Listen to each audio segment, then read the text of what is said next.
Today we're going to be going over safety and use of our Scotchman Ironworker. So first we'll go over some of the safety requirements for using this machine. Like anything in the shop, you need to be wearing your safety glasses. This machine does look like it has one spot for one worker to use it here and another spot for another worker to use it here. However, there can only be one operator at a time. Also with this machine, like anything in the shop, you do not want to walk away from this and leave it running. You don't want someone to come up to it and accidentally think that it's off and it's actually on. On here, we're going to have some items in what's called the tool table. I can't fit it in there right now, but this arm goes up and down. And there is going to be some pinch points, like between the top of this and the bottom of the arm. There's some pinch points between this clamp here. There's going to be pinch points between where these strippers come down. There's lots of pinch points on this machine, so make sure you cycle the machine 1 or 2 times before you use it. The first time you use it, just to identify where those pinch points are and how to avoid getting your fingers in there. One other thing down here, and right here, we also have 2 guards. And right up here also, we have guards that can be removed. Right down here, we have a guard that can be lifted. And when this item isn't in use, you need to make sure to place that guard back. Also, with these hole punches, before you punch a hole, you need to make sure, this is called the stripper. This is what your metal goes up against and allows the die to come out of the metal. You need to make sure that's in place. On the flat bar shear, there's some clear windows that are spring assisted. You need to make sure these are up and your fingers are out of there. Because all these guards are in place for a reason. And the last item is on this angle iron notcher. As you're using it, there's a table right here. And you need to keep your fingers off of that table. So if you're cutting something where your fingers are in the table, you aren't going to cut it on here. You need to find a different way to cut that material. With that said, let's go over kind of some of the parts. So we've already talked about this a little bit. We have a tool table right here that we can place any of these tools on. Right below that, we have a flat bar shear. Over here, we have a punch station, so we can pull this bar forward and cycle through the 3 different punches we have on here. And then down below here, we have that angle iron notcher. So let's go ahead and start this up. I'm going to walk you through how to use each one of these 4 components, how to start the machine up. So the first thing we need to be able to do is turn the machine on. So we have to be able to identify all these buttons. So right here, we have the master shut off. So if I'm doing maintenance on the machine, I'm going to flip this to shut off. And right here, there's a spot I can put a lock on it. So that's what's called locking out a machine. So that someone physically can't come and turn this machine on and possibly injure me while I'm working on it. So if this is locked out, you guys don't use the machine. So typically, this arrow will be pointing vertical. The next thing you're going to do, pull this emergency stop button out. Make sure this toggle switch is facing up. It says start right here on the top. And then you're going to push the start button. Once you push the start button, you've got to decide if you're going to use the angle shear, or the flat bar shear and the tool table, or do you want to use the punch station and the angle iron notcher.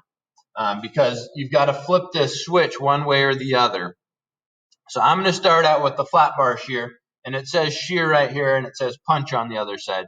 So you're just going to flip that the right direction. So start that up, flip it over to shear. Now we have our machine running.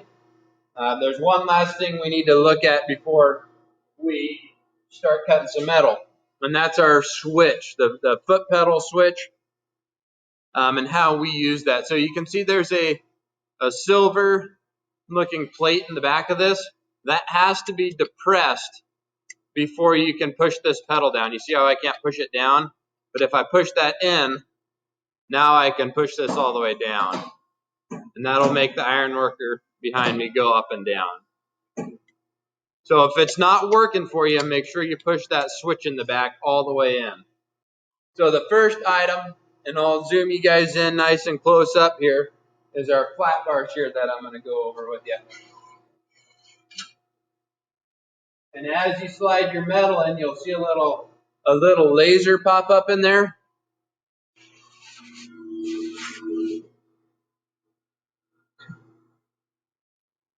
That'll show you right where the flat bar shear is going to cut. Now before you cut, you need to tighten this clamp down onto your flat bar. And I also like to make sure it's up against this squaring arm right here, so I know the cut I'm making is a nice square cut. Then you'll run it through its cycle. It'll cut it off, and then it's going to fall right on the back side of the machine here.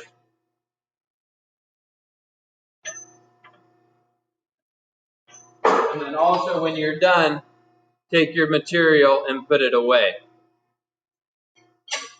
The next part of the machine is right at the top here, and you can see there's a half moon shape, a big long oval shape that are cut out of the bottom of the tool table.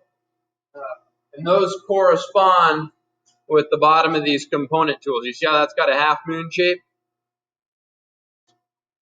That's going to line up right where that half moon shape is. Whereas like our angle iron shear has a big slot on the bottom of it. That's going to go where the slot is in the tool table. On each one of these pieces of equipment, these are called component tools. They have either a stamp or I've written on them what the capacity of them is. So like on this, I don't know if you'll be able to see that, but right here it says 1 by 40. So that means this is for notching 1 inch schedule 40 pipe. And like on our angle iron notcher, it's going to say 4 inch by 4 inch by 3/8 max. So you can cut stuff anything smaller or thinner than 3/8. Smaller than 4 by 4 or thinner than 3/8. On our brake over here, you can use this for bending material anywhere up to 90 degrees. And this will bend up to 1/4 inch. I've written 1/4 inch max on this.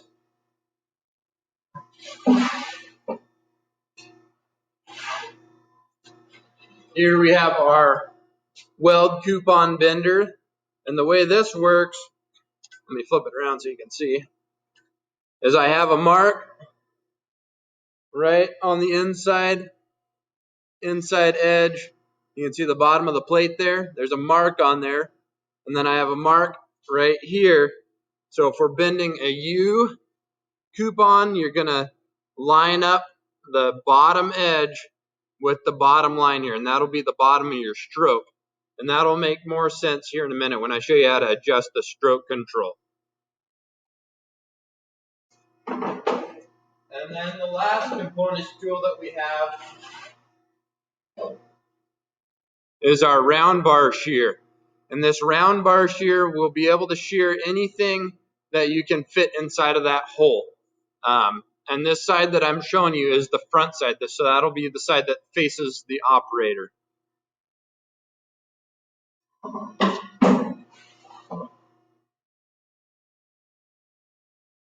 When you install these tools on the tool table, you'll see some of them have, like this one only has one slot in it, so that'll only accept one bolt. Some of these have 2 or 3, so you need to make sure to put the proper amount of bolts in that component tool is engineered and designed to have in it. So if it has 3 or 4 holes, you need to put 3 or 4 bolts into it.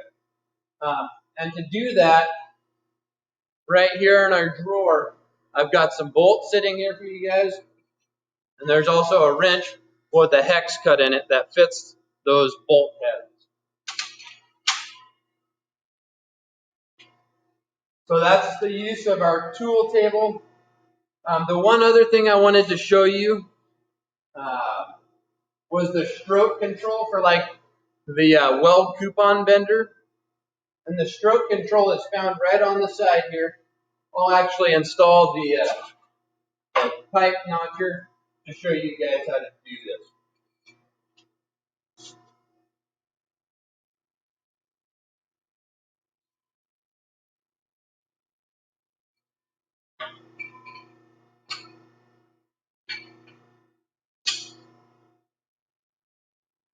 We have our pipe notcher installed.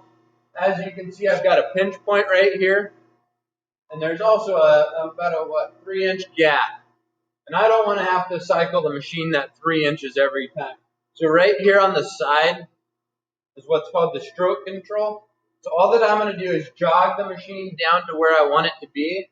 I'm going to loosen this handle and just real lightly let it drop, and then tighten the handle when it reaches that stroke. So right there, I'm at the top of my pipe notcher. I'm going to loosen this handle, real gently push it down, and then tighten it up. And if you watch, when I let go of the pedal, you see how it barely moves up any? That's because I've told the machine where I want it to stop.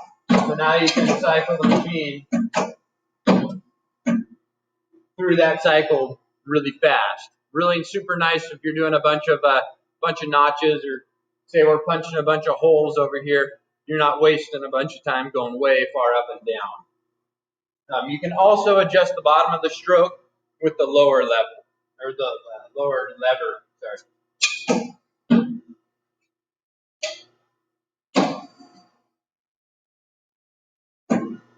So that is our component, or tool table, sorry, our flat bar shear.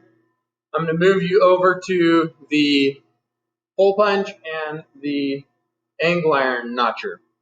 Okay, now we're looking at the hole punch and the angle iron notcher. One thing I have to do on the bottom of the machine here is switch it from shear over to punch. And that'll cycle it through so that the hole punch die is raised all the way up. So on these dies, if you look right at the bottom here, it'll tell you what size they are. So like this one's a 1 inch. I think this one's a 3/8. The one on the far side here is a 5/16. So make sure you check those before you just assume that's the right size, because I will be changing these out periodically as I need different size holes, or as you guys need different size holes. When those need changed out, I will be the one changing them because they need to be properly aligned. So please don't be trying to change those. What I find works well for the hole punch is if you put a little soapstone line on it and then center punch it, because on these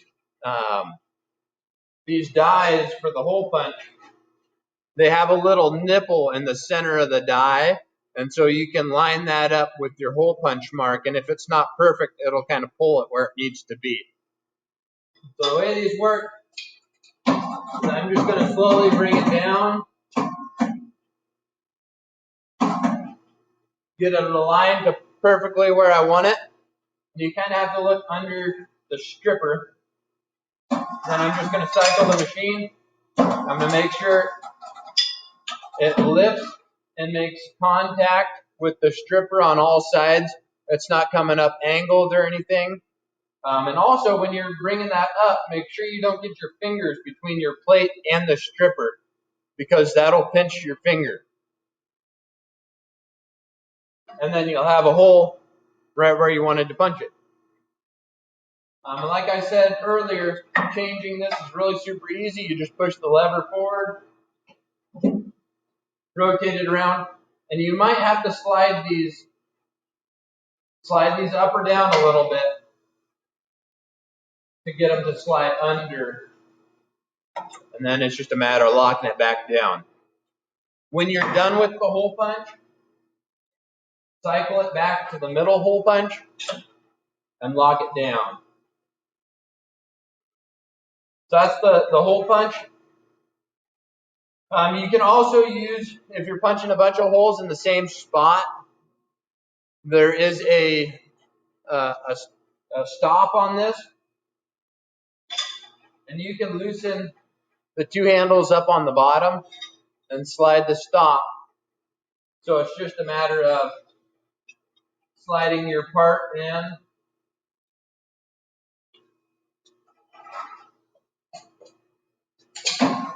cycling the machine,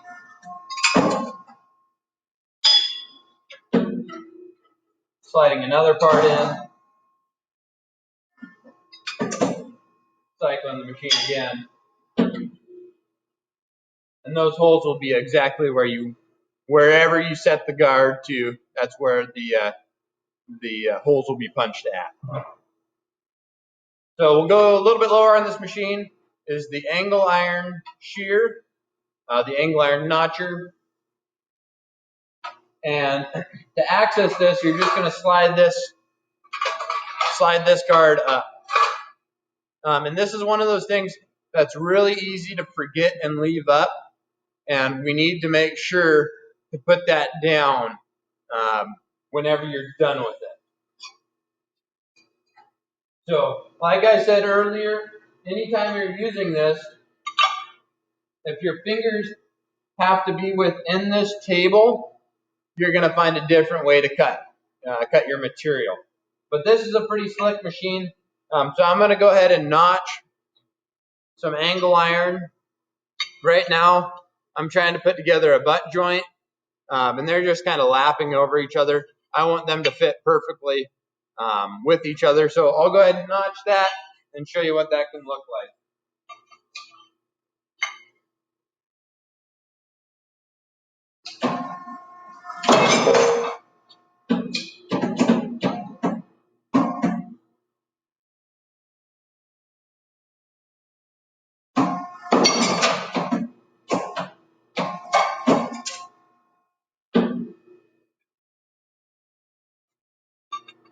So now I have my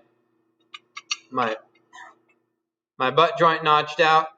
As you can see, I cut a little bit too much out of there. Not a big deal. I can just come back in and nip the end of this off to suck it in.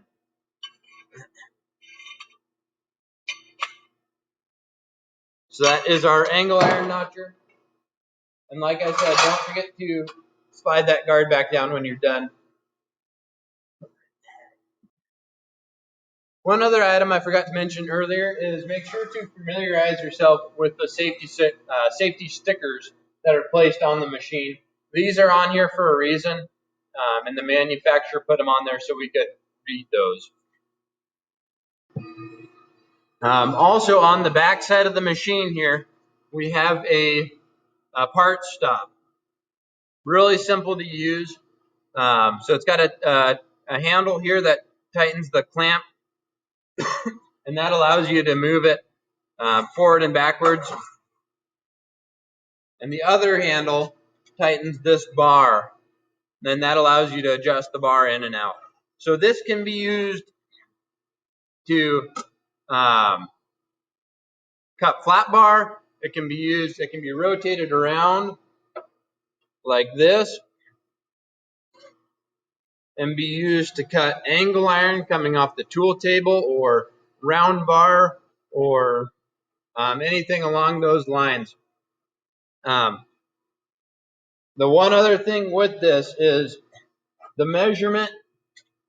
It's got a scale on here, and the measurement is taken on the machine side of this block. So the side that's closer to the machine is what your measurement will be.